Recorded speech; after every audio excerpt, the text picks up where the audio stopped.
Beginning with version 1.13, Under My Roof can store instructions for maintenance tasks.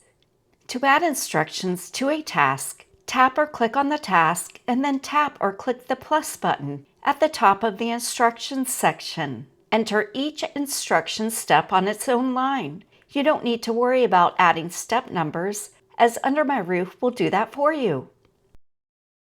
For tasks in tight spaces or that require both hands, you can use Under My Roof's voice-based instructions mode to read the instructions out loud and navigate the steps with your voice. Voice-based instructions work with your device's built-in speakers and microphone, as well as AirPods and other Bluetooth headphones. This feature requires iOS 26, iPadOS 26, or macOS 26, and currently supports English, French, German, and Spanish.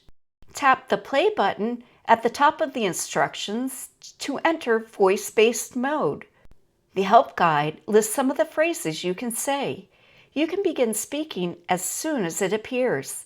Say begin to start reading the first instruction step. Begin. Step 1. Turn the gas control knob to the pilot position. Say next to move on to the next step. Next. Step 2. Push down on the gas control knob and hold it down. You can also say repeat to repeat the current step again, or previous to go back to the previous step. To go to a specific step number, say the word step followed by the step number. Step 5. Step 5. Release the knob and turn it to the on position. At any time, you can say help for a list of voice commands available.